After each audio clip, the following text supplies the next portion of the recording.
네, 안녕하세요. 이번에는 조금 더 이제 복잡하게 응용을 해서 스프레드시트 안에 있는 이제 셀 안에 있는 내용들을 이제 가지고 와서 이제 이거를 앱스 스크립트로 이제 연결을 해서 이제 지메일을 한번 보내보는 활동을 해보도록 하겠습니다. 그러면 예, 여기 앱스 스크립트로 들어오셔서요. 샌드 그룹 이메일이라고 함수 이름을 만들어 보았고요. 우선 여러분들께서 여기 안에 있는 이 스프레드시트에 있는 이 내용들을 가지고 와야 돼요. 여기 이제 제가 보낼 이 수신자의 지메일이 들어가겠죠. 여기는 이제 이메일의 본문의 내용에 해당된다라고 보시면 될 것 같습니다. 네. 그러면 우선 여기다가 집어넣어 볼 텐데 활성화된 스프레드시트를 가지고 와야 됩니다. 스프레드시트 여기죠. 1번으로 하도록 하겠습니다. 그러면 그러면 우선 이제 상수를 또 만들어 줄게요. 콘스트라고 하고 그다음에 시트라고 저희들이 이름을 지어보도록 하겠습니다. 그래서 스프레드시트 앱이라는 곳에 접속을 해서 지금 활성화되어 있는 스프레드시트를 가지고 올게요. 그리고 활성화된 스프레드시트에서 또 활성화된 시트를 가지고 와야겠죠. 활성화된 시트를 가지고 오셔야 됩니다. 그래서 우리가 가장 큰 이제 범위로 보면 스프레드시트가 있고 그 안에 이제 활성화된 스프레드시트 파일이 있습니다. 스프레드시트 파일이 있고, 그다음에 그 안에 여러 가지 시트라는 이제 방이 있는데 활성화된 걸 가지고 온다라고 이해를 해주시면 될 것 같습니다. 그래서 두 번째로는 뭐를 가지고 와야 될까요? 여기 이제 이메일 주소가 있는 수신자의 이메일 주소를 가지고 와야겠죠? 이 범위를 가지고 와야 되는데, 저희들이 여기를 이제 이메일 리스트라고 이제 이름을 지어볼 거예요. 이름을. 그러면 다시 여기로 들어와서요. 이메일 주소가 있는 A2에서 A4에 범위를 가져오기 해보겠습니다. 그 마찬가지로 콘스트라고 한번 또 입력을 해볼까요? 콘스트 콘스트라고 하고 이메일 레인지라고 한번 제가 이름을 지어보도록 하겠습니다. 이메일 레인지 그 다음에 이 범위를 시트 저희들이 앞에서 정해 두었던 시트라는 이제 객체에서 시트 get range라는 이제 범위를 가지고 오는 메소드를 활용을 해보겠습니다. 그래서 A2부터 A4죠. A4 값에 이제 A2에서 A4에 이제 저희들이 데이터를 범위로 가지고 오는 거예요. 다음에 다시 한번 const라는 상수를 만들어서요. 이메일 리스트라는 또 이제 변수를 만들어 보도록 하겠습니다. 그리고 또 마찬가지로 저희들이 이제 범위를 가지고 온 저희들이 객체에서 배열에서 범위를 가지고 온 배열에서 이번에는 이 get values라고 값을 가지고 오도록 할게요. 그래서 이거는 같은 경우에는 이제 2차원 배열의 형태로 저장이 되는 걸 저희들이 확인해 보실 수 있습니다. 보시면 알겠지만 로고를 통해서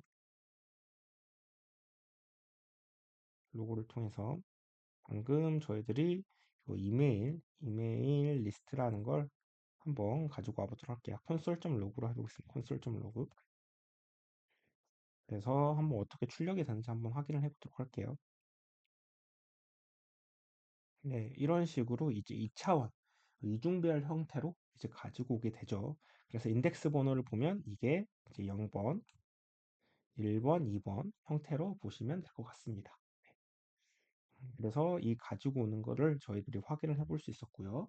그럼 세 번째. 그러면 이메일 내용이 있는 이메일 내용이 있는 이 범위를 가져오기 한번 해보도록 하겠습니다. 그래서 const라고 이름을 지어보고요. 다음에 메시지 range라고 이름을 지어보고 다음에 이것도 마찬가지로 get range 범위를 한번 가지고 와보도록 할게요. 이번에도 마찬가지로 B2에서 B4의 내용이 저희들이 이메일에 이제 본문 내용이 되겠죠.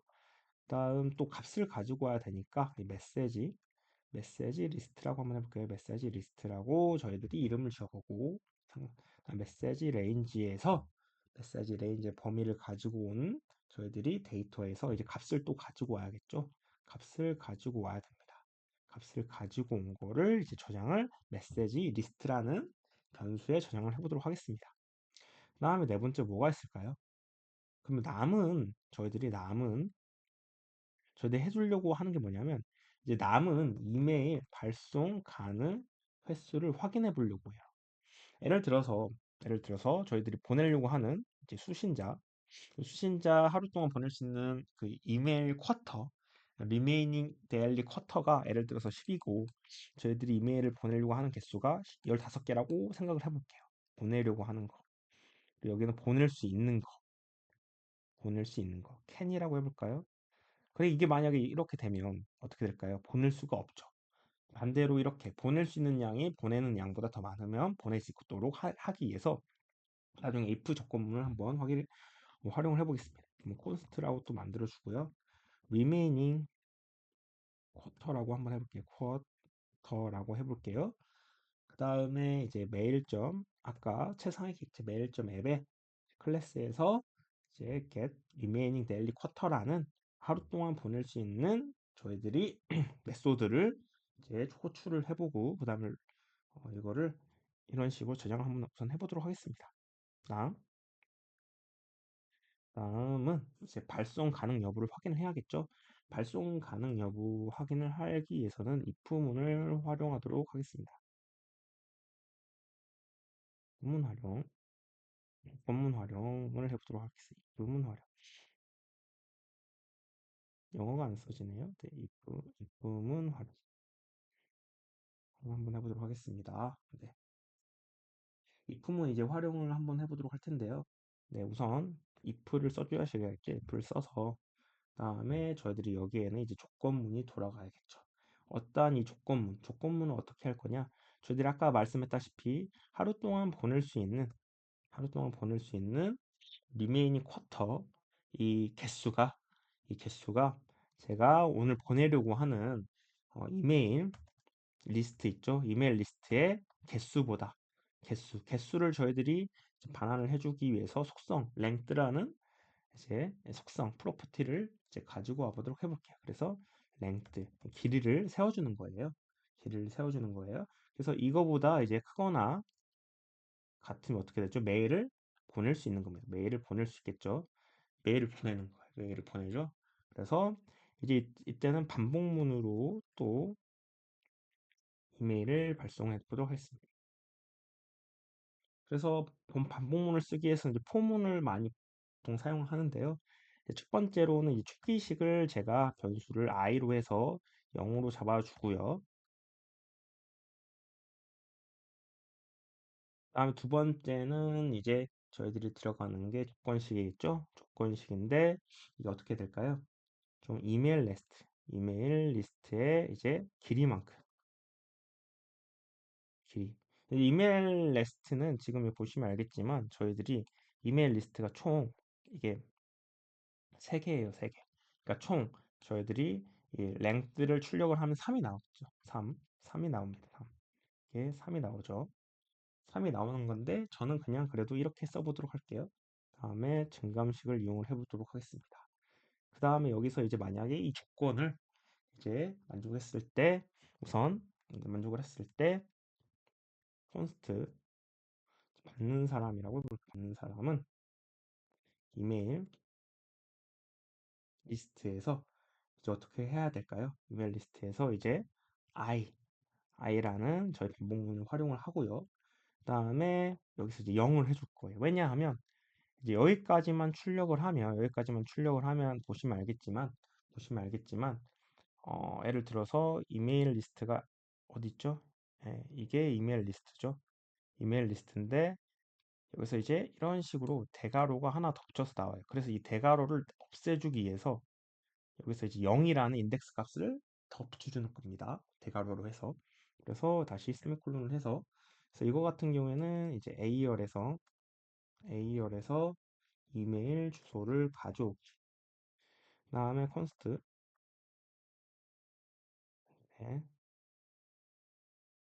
메시지로 할까요? 메시지로 하고 다음에 메시지 리스트로 할게요. 메시지 리스트에 이제 저희들이 이것도 마찬가지로 저희들이 보내려고 하는 네, 메시지에 이제 이중 배열에 있죠. 매중 배열에 있는 저희들이 내용을 가지고 오는 거죠. 2차원 배열로 저장되어 있는 내용을 가지고 오는 거죠. 이것도 마찬가지로 대괄호가 붙여 있기 때문에 이렇게 인덱스 번호 0을 하나 더 추가를 시킬게요. 그래서 D열에서 이메일 주소를 가져오기, 이메일 내용을 가져오기, 이메일 내용 가져오기라고 한번 해보도록 할게요. 네. 그래서 만약에 이 조건을 만족을 했을 때 이메일을 발송을 해야겠죠. 음, 이메일 발송을 해야 되는데 여기 클래스 메일 앱에 있는 이거를 또 활용을 해볼게요. 이거를 가지고 와서 이런 식으로 보내고요. 다음에 저희들이 여기 보내야 될 이제 내용을 한번 어떻게 해야 되겠죠? 여기서 이제 받는 사람이라 하겠습니다. 받는 사람. 다음에 여기 서브젝트는 제목이니까 안녕하세요. 안녕하세요라고 이렇게 안녕하세요. 그다음 여기는 이제 메시지니까 메시지로 해볼게요. 본문 내용이죠. 메시지라고 하고 세미콜론을 이제 입력을 해보겠습니다. 근데 만약에 이것이 이제 출력이 되면 좋겠지만 즉 저희들이 하루 동안 보낼 수 있는 메일의 양이 제가 보내려는 메일의 그 개수보다 더욱더 크거나 같으면 보낼 수 있겠는데 이제 반대가 되는 경우에는 이제 else 구문을 써주시면 좋겠죠. else 구문을 써서 그래서 이번에 같은 경우에는 이제 로그창에 발송 한도 초과라고 입력을 해봤습니다. 발송 한도 초과라고 입력을 해봤습니다. 그래서 이게 이렇게 출력이 되도록 한번 보시면 눌러주시고 이제 막성광해를 눌러주시고 요금 눌러주시고 지메일 보내기로 눌러주시면 되겠습니다. 계속 눌러보실게요.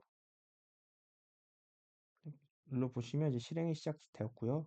실행이 시작되었고 이제 이 조건문을 만족을 하기 때문에 지메일 내용을 보겠습니다. 지메일 내용을 들어와서 보시면 구글 이노베이터라고 지메일이 들어오는 거 확인해 보실 수 있습니다.